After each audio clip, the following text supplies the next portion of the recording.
Welcome to Capitalize Your Finances, the podcast that's your ultimate guide to mastering personal finances and unlocking the secrets of entrepreneurship.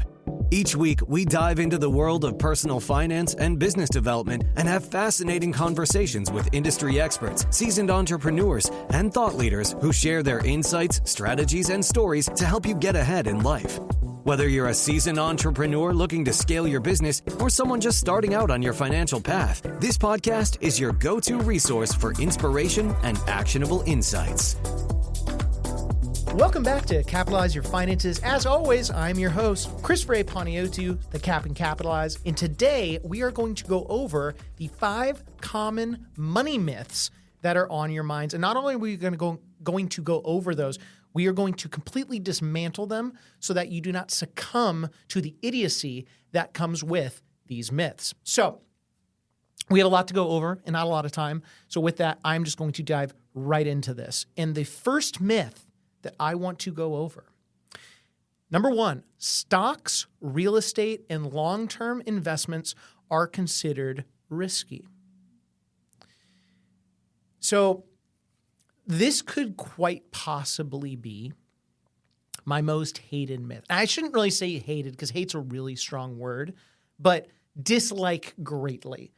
And I could honestly dedicate an entire episode to this. I'm not going to, just for the purpose of time, and my marketing team would kill me. But it's almost even impossible where to begin with this. So I want to start by actually taking a step back and actually taking a trip down memory lane into the 60s, 70s, 80s. Basically, when financial advising started, there were really only a couple investment opportunities that one had at their fingertips if they were not super wealthy or a pension or an endowment. You had the ability to have cash, so cash or a money market or a CD, checking savings, whatever. A bond, a conservative investment like an IOU, traditionally conservative investment, I should say, where you don't really get any gain per se, but you get income from it. And then stocks, which was the growth side of your portfolio, and that's where you invest. And obviously, if the business grows, you grow with it. And that's how it was for years. And I remember when I was doing research for this episode, thinking, when did people start to wake up from this? And I can tell you, I originally started questioning this whole ideology when I was at the 2 big Wall Street firms I was at before I jumped over to the family office that I worked with before I started Capitalize Your Finances. And it was really peculiar to me because they weren't providing planning advice. I mean, they certainly weren't providing planning advice. I would go as far as say they weren't really providing financial advising advice, if that's the right term. They were much more into figuring out how someone felt regarding investing, whether it's aggressive or conservative or moderate or somewhere in the middle, and then basically back in the wagon, which is a sleazy sales technique, and match your emotional, in this case, unintelligence, with a portfolio that makes you feel really good. And you also got to understand, when I was an intern in 2008, 2009, that was during arguably the scariest time in financial history, other than the Great Depression, which, there's a really good chance if you're listening to this, you weren't around then. So that was the worst time that we've experienced. And I remember seeing people come in, and these were very successful people, frantic, scared, pissed off, you name it. They were every negative emotion possible. And I also found it interesting because the people that did have financial plans, which were very, very broken, it showed 3 or 4 or 5 months before they had a really good chance of having a successful retirement.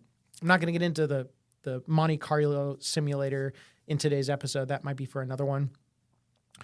But then 3 to 4 or 5 months to that present day, you go from having a 95% chance of success to, in some cases, like next to 0. There was no way in my mind that every single client had that same outcome. Like something was off.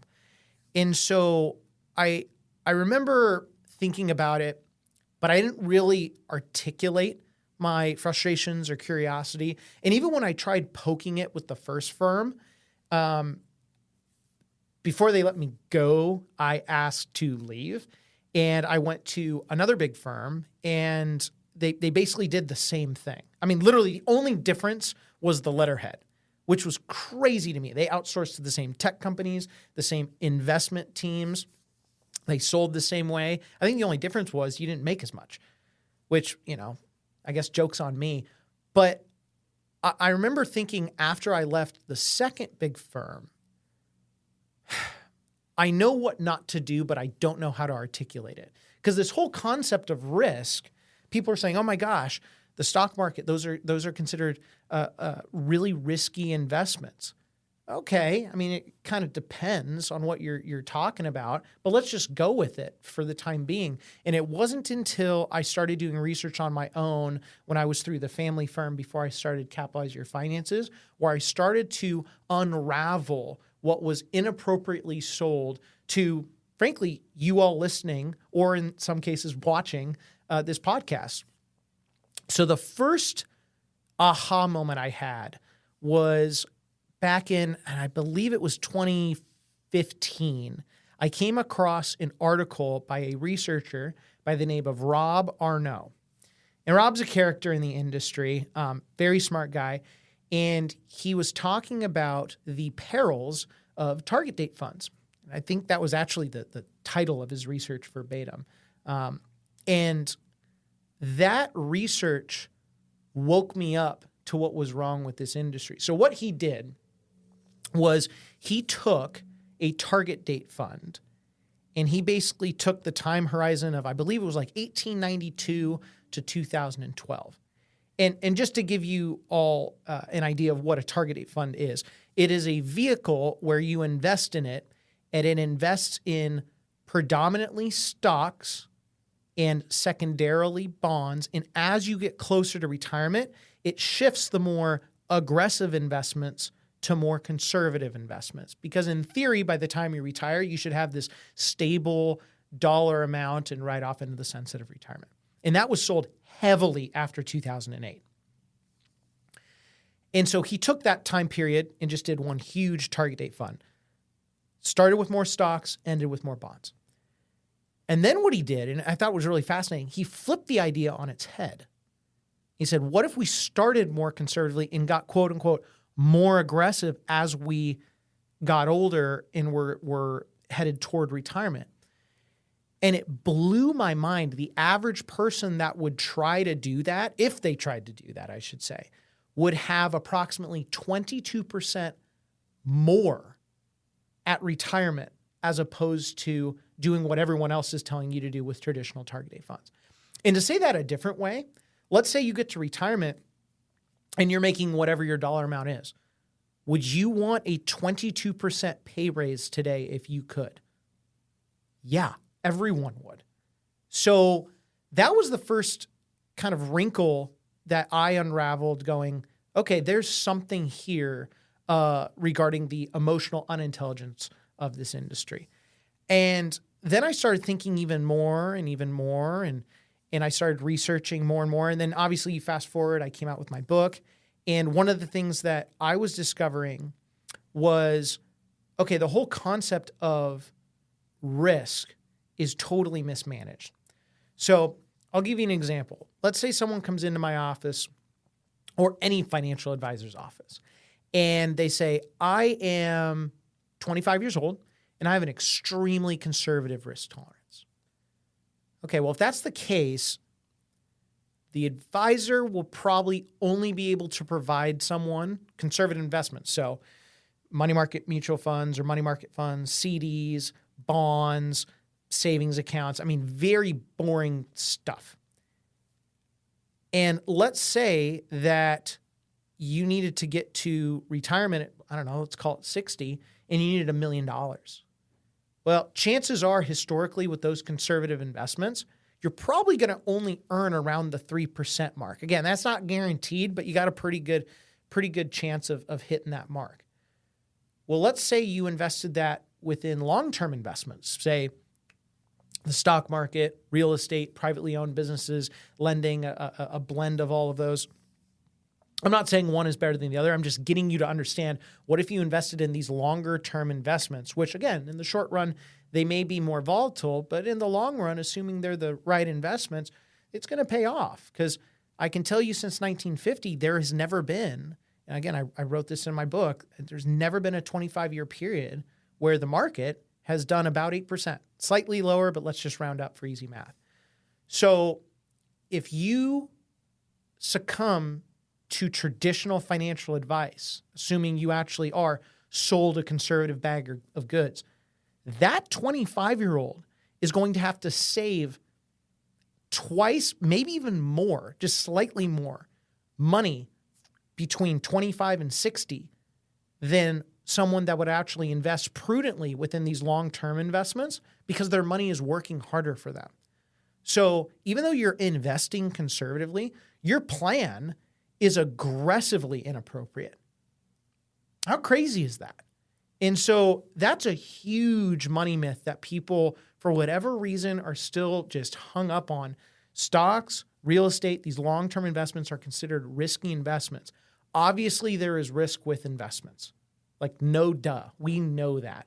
But what I will tell you is, if you understand the business, if you understand the real estate, if you understand the companies that you're lending to, or any investment for that matter, it comes down to understanding it, knowing that you give it a long-term time horizon, you should be okay. And the whole idea of risk, it's completely flipped on its head. So take that away. Know that stocks, real estate, long-term investments, there are risks with them, but they are not the risk that you think. So rewire your mind. Now, the second common money myth I want to go over is lower fees are better in the long run with everything. Now, I can't say I completely hate this one. In fact, I don't hate this one. It is extremely confusing to me, though. And there's an old saying, and one of my best friends taught me this a long time ago: penny wise, pound foolish. I'm sure you guys have heard something along those lines, or it takes money to make money. It's shocking to me how many people do not understand this concept. So here's one example that I want to give. And it'll just be a fee for a financial planner, just because that is kind of sort of my industry. That's kind of sort of my job, and it's really easy to relate to. And I'm actually going to use a past story of a client that we had. We let them go. And they were concerned that our fees might have been too high, which, we're right in line with basically everyone else. And at the end of 2022, I believe their portfolio, and this is not investment advice or guaranteeing anything, it's just fact of the matter what happened. I believe their portfolio was up about 3%, and the market was down 20%. And I remember them complaining about the costs associated with utilizing me. And again, I'm not bragging about this, but it's just the fact of the matter. And I thought to myself, well, wait a second. So you paid for the advice. In reality, it did work. I mean, their plan was working. It was actually a very easy plan. And you're up 3%. Or you don't pay anything and you lose 20% of your net worth.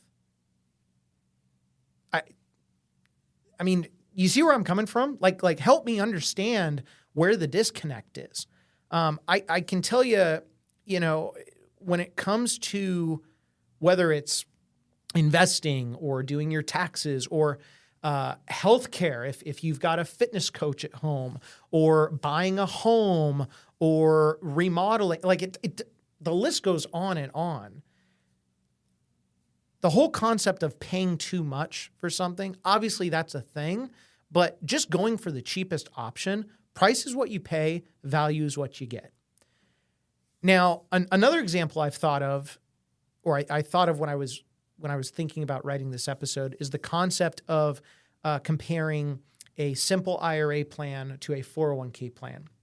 So for those of you that are not aware, most of you are pretty well aware of what a 401k plan is. It's a retirement plan for your company or at your company if you work somewhere. A simple IRA plan is something similar, but instead of an individual retirement plan just for yourself that you open wherever, it's offered through your employer. And you can't put as much into those plans. But there is a cheaper cost with it. It's a lot easier, or shall I say simple, to set up. And so in 2023, just as an example, the total that you would be able to contribute within a simple IRA, when you include what an employee and an employer and all that put in, it's going to be about $23,000. With a 401k plan, you can put in $69,000. Now, the reason why I bring this up, and this is mission critical for business owners, that if you have a simple IRA or you're doing really well and you don't know what retirement account to utilize, you think to yourself, okay, wow, I can put in a whole heck of a lot more in a 401k than a simple IRA plan. Oh, but my 401k, I've got to pay a third-party administrator to do the administration. Therefore, that cost of $2,000 above and beyond that, I don't know if I want to shake that. Well, let's think about this. By putting in $23,000, you get a deduction based on your tax rate of whatever that dollar amount is. You put in the money to your 401k plan, you deduct all of that, and then you also get a deduction for the administrative costs of a third-party administrator because it's a business expense. So you're actually making a tremendous amount of money by utilizing the 401k in the taxes that you are avoiding in comparison to the simple IRA. But people get hung up on, I've got to pay this other person, whatever. Yeah, welcome to the world. Nothing is free in this world. And so it's one of those things where I always remind people the greatest investment that you can guarantee on yourself, other than in yourself, it's not an actual investment. It is the taxes that you can potentially avoid. And by understanding that it's okay to pay a little bit of money to get that return on your investment, you need to understand that. And actually, it's interesting. The wealthy understand this better than anyone. You've got people, and we're actually going to talk about this later in the episode, but you've got people out there that are always trying to penny pinch. The wealthy understand that if I outsource my expertise, my lack of expertise to those that have that expertise, I can go and maximize my return on an investment in whatever it is my calling on earth, so to speak.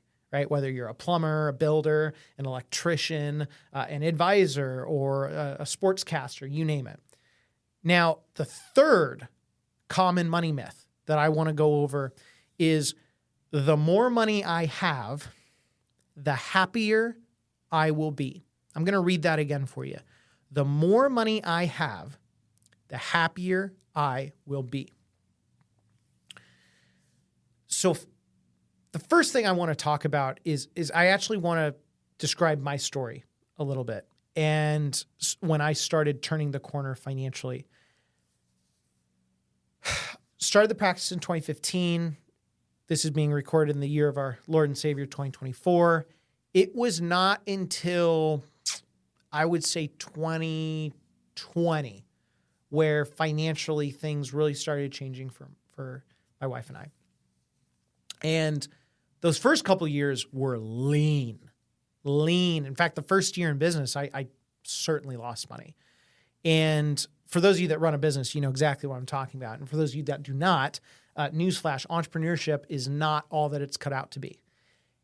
And it took a couple years to really dig and claw out of that. And then the compounding started to really take over. So I can tell you, the first year was financial hell. I don't care who you are. When you lose money in 1 year, it's not a great feeling.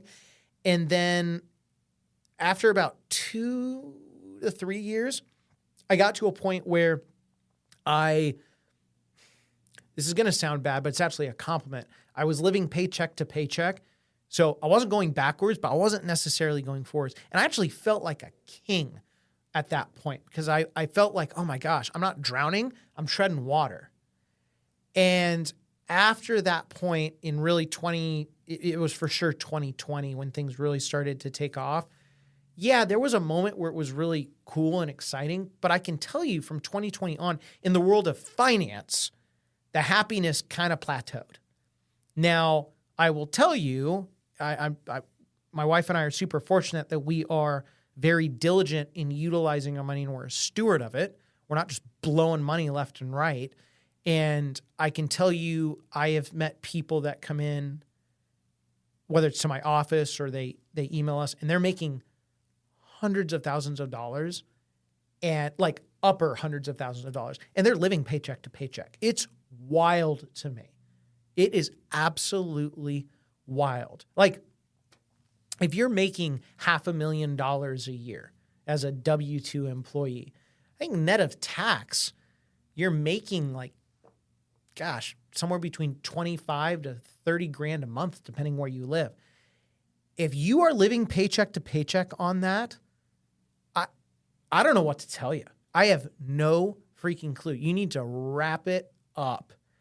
And I'm also going to tell you that even though we're fortunate that we turned that corner financially, there was a really good book I read last year. And for those of you that have been listening in for a while now, you know that I got to interview Gautam Bade. That was an episode a while back. And he wrote the book, Joys of Compounding. And in that book, and it's a book, man. I mean, there's a lot there. I loved it. And by the end of it, I was exhausted.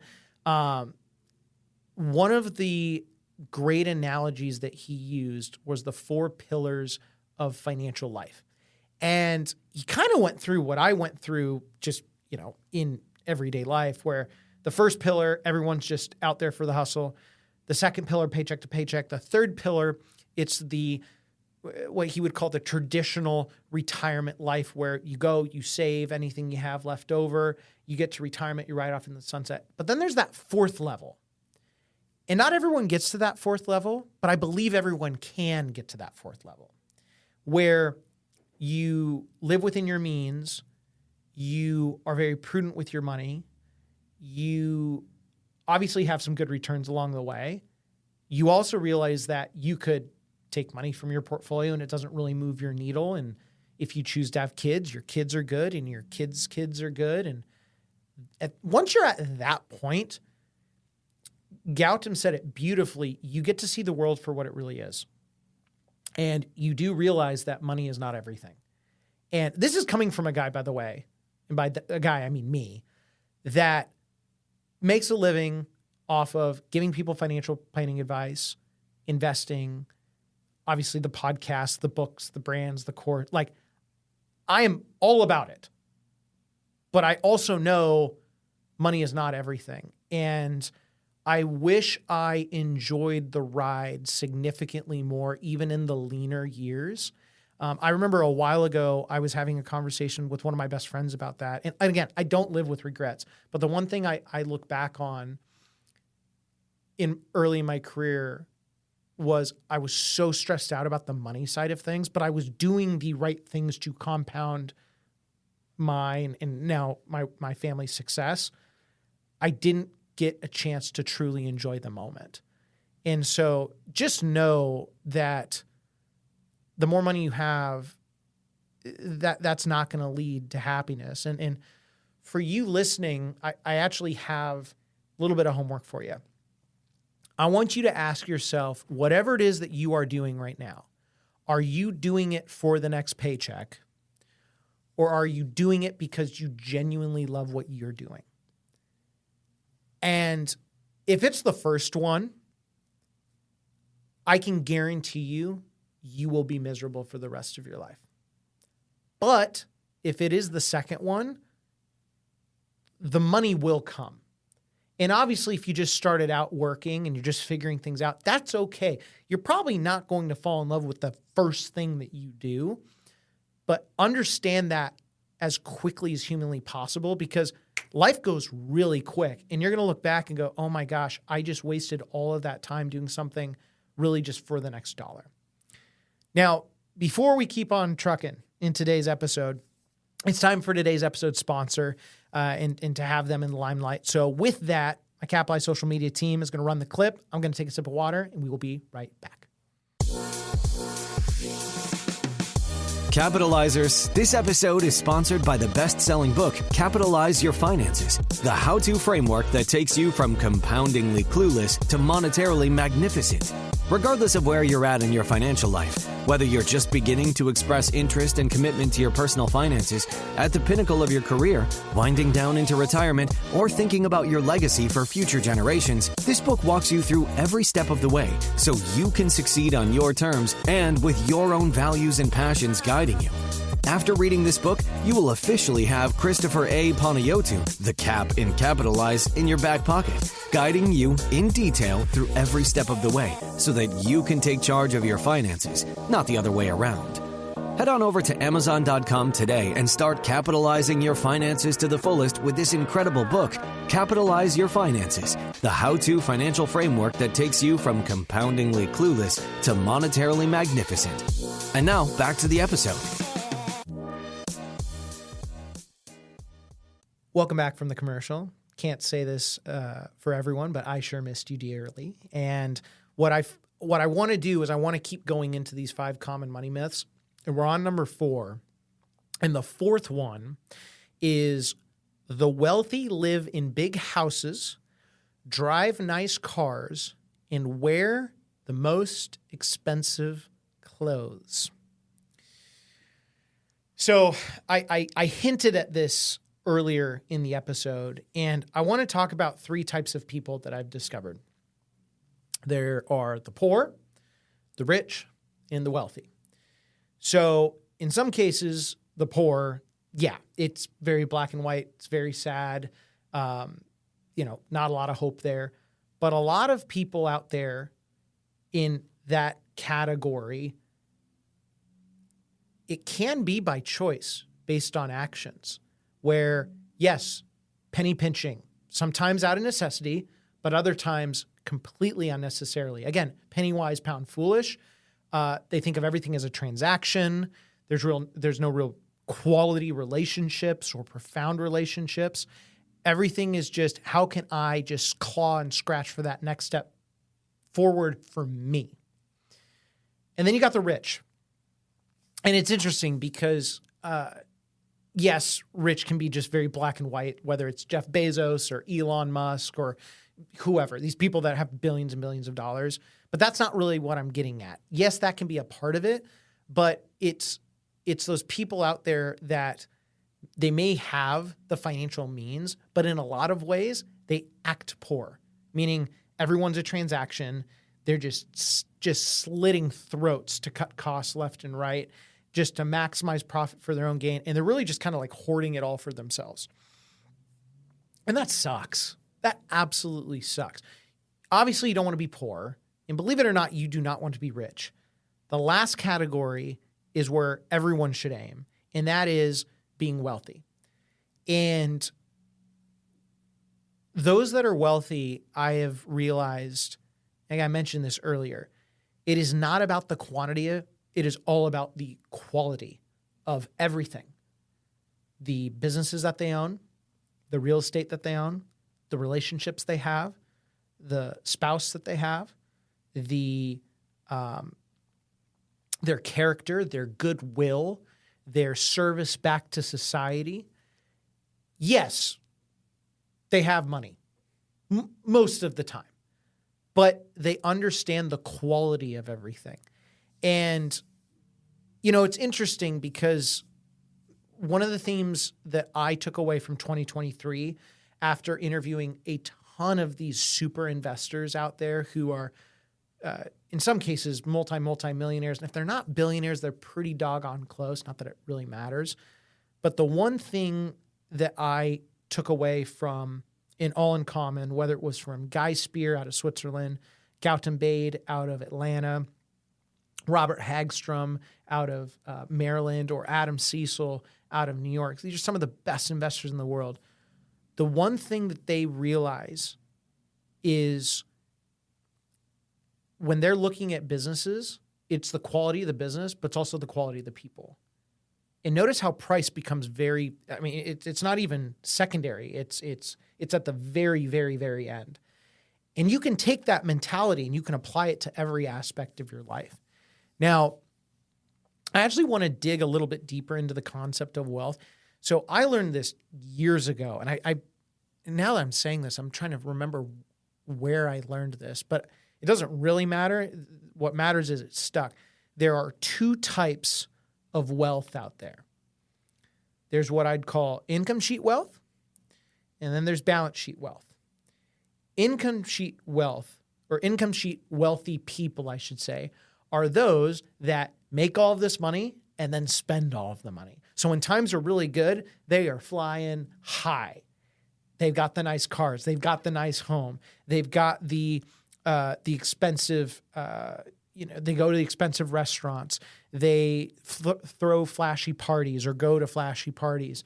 But when times are really bad, they disappear because they have nothing to show for it. There is nothing there. You want to strive to become balance sheet wealthy. And if you think about this, there's three financial statements in a business, okay? There's a balance sheet, income statement, cash flow statement. We're going to put the last one aside. Income statement is basically what you're making, but the balance sheet is what you're worth. And I would much rather be worth a lot than make a lot. Because let's say something comes up, and whether it's an emergency at the hospital, or let's say that you have a child and you want to pay for private school or college, or you've got a car that just broke down and you need to buy a new one for whatever reason. The income sheet wealthy are screwed because they have nothing to show for it. But the balance sheet wealthy can do everything. And you'll also realize the wealthiest people, all they do is aim at the balance sheet. They don't care about the income side of things because they know they're going to be okay in the long run because they live within their means, they invest prudently, or they have people that invest prudently for them, and they know their boundaries. So one thing that I want you to do before we move on to the last common money myth, is I want you to think about the most successful person in your life. Now, because this is a financial podcast, you're probably just jumping to the person that, who has the most money? That's not what I'm trying to get you to understand. I want you to really think about it. Profoundly, who's the most successful person in your life? I can tell you the most successful people I have in my life are by far not the richest or wealthiest as far as money goes. But as far as wealth in every aspect of their life, that trumps the money by a mile. And I want you to think about who that person is. And after this episode, talk to them and ask them what they did to have this wealthy, abundant life. And also explain to them, I'm not asking necessarily about the money side of things. I don't need to know how much you're worth, but what have you done? Because if you look up to that best person, if you will, in your life, eventually you are who you associate with. And I would much rather have you become that person than the least successful person you know in your life. And with that, the final common money myth for today's episode is you need to work until 65 in order to retire. So there is a tremendous amount that is incorrect with this myth. And it's actually unreal. For starters, I want you to understand retirement has nothing to do with your age. It actually has to do with how much income that you are gaining off of your portfolio relative to what you need to live off of. Nothing to do with age. And obviously, you need to match these investments with certain time horizons. You need to understand that in some cases, you may have to tap into a little bit of principal to then live off of interest forever if you can.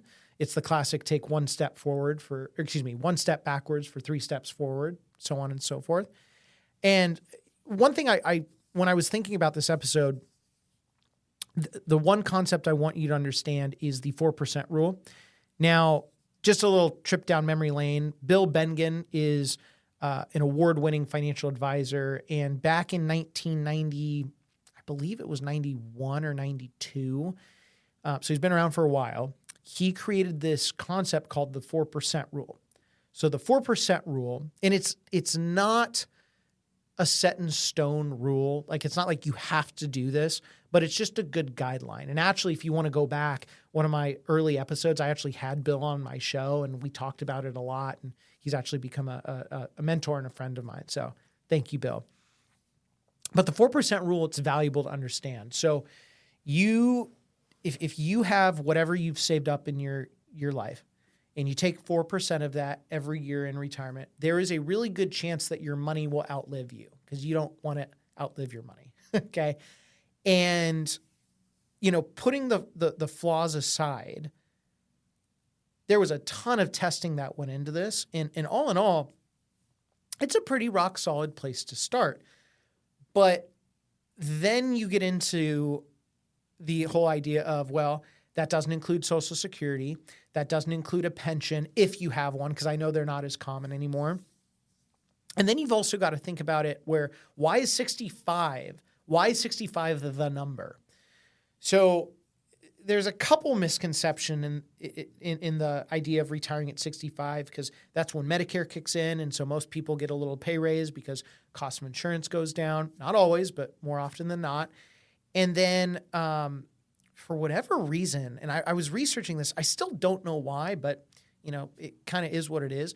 65 is around the average age that people pay off their mortgage. And that actually is a myth on its own, where you have to be mortgage free when you retire. That is the farthest thing from the truth. I don't know why people always believe that, but such is life. That's maybe for a bonus episode. But with the interest rate combined with what you've saved, as long as you can make that work, you're going to be good. So what I actually am going to do is I'm going to pull up my HP 12C calculator. And let's see here.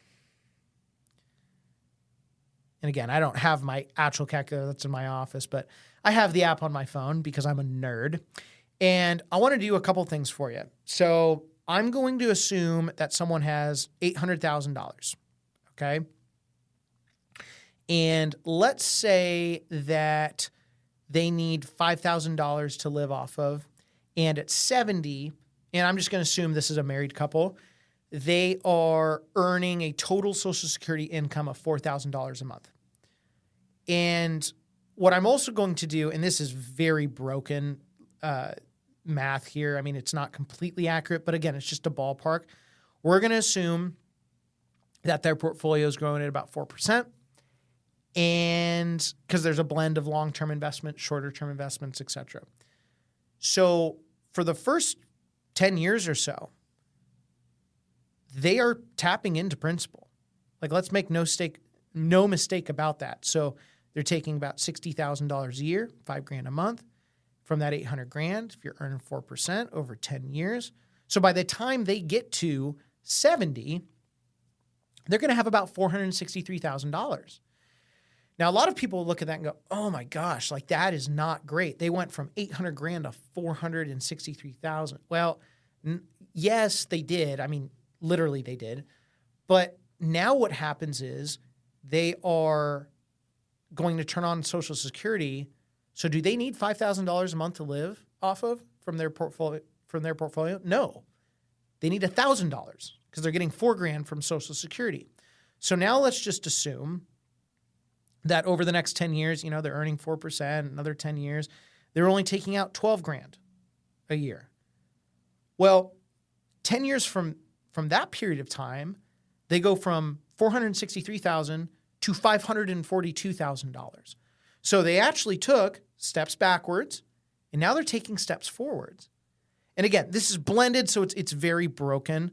But the reason why I give that example, it has nothing to do with the dollar, it has everything to do with the dollar amount. It has nothing to do with the age of 65 that someone is not.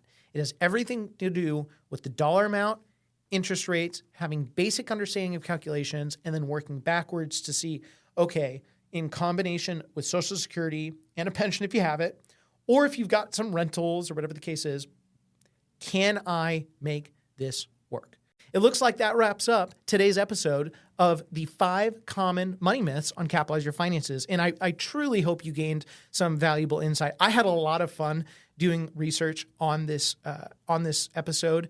And frankly, I could have gone a whole heck of a lot longer. But if I did, my marketing team and my social media manager / brother would kill me. So that wraps up for today's episode. If you have any questions about today's episode, if you want more Capitalize Your Finances content, if you're looking into the book or the course, or if you even wanted to become a guest on our show, head on over to capitalizepodcast.com. You can either buy the book, buy the course.